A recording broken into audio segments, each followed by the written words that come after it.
Hello friends, குழந்தைங்கள்லேருந்து பெரியவங்க வரைக்கும் இருக்கக்கூடிய பிரச்சனைகளே நம்ம முக்கியமான பிரச்சனை அப்படின்னு பார்த்தோம்னா ஞாபக மறதி தான்.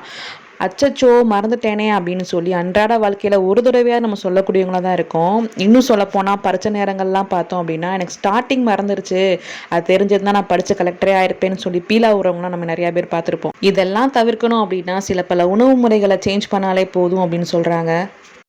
அதெல்லாம் என்னென்ன அப்படின்னு நான் சொல்கிறேன் உங்களுக்கு. ஆனால் நான் கடைசியாக சொல்ல போகிறது தான் முக்கியமான ஒன்று. ஏன் நான் அதை கடைசியாக சொல்கிறேன் அப்படின்னா அப்போ தான் நீங்கள் ஸ்கிப் பண்ணாமல் பார்ப்பீங்க. ஃபஸ்ட்டு பால். நம்ம பால் டெய்லி எடுக்கிறதுனால அதில் இருக்கக்கூடிய கால்சியம், புரோட்டீன், பொட்டாசியம் இதெல்லாம் இருக்கிறதுனால நம்ம மூளையில் இருக்க நரம்பை வலுப்படுத்தி மேலும் வளர்கிற குழந்தைகளுக்கு கொடுக்கறதுனால உடல் புத்துணர்ச்சி கொடுக்கறது மட்டும் இல்லாமல் மூளை வளர்ச்சிக்கும் ஹெல்ப்ஃபுல்லாக இருக்குதான்.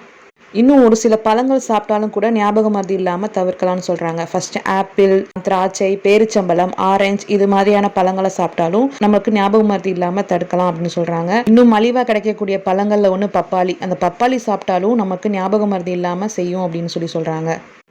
ஒமேகா 3 இருக்கக்கூடிய கண்டென்ட் அந்த மாதிரி பொருட்களை எடுத்துக்கிட்டாலும் நம்மளுக்கு ஞாபக மறதி இருக்காமல் போகும், ஞாபக மறதி இல்லாமல் இருக்கலாம் அப்படின்னு சொல்கிறாங்க.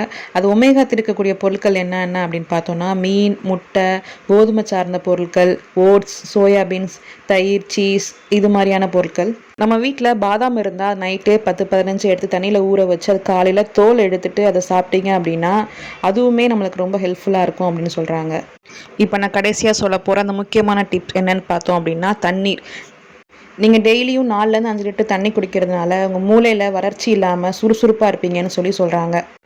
புரியுது உங்கள் எல்லாரோட மைண்ட் வாய்ஸ் நல்லாவே புரியுது. இதை சொல்லவா அவளை பில்டப் பண்ண அப்படின்னு சொல்லி உங்கள் மனசில் இருக்கிறத கமெண்டில் அள்ளி போட்டுட்டு மறக்காமல் சப்ஸ்கிரைப் பண்ணிவிட்டு போயிடுங்க. தேங்க்யூ.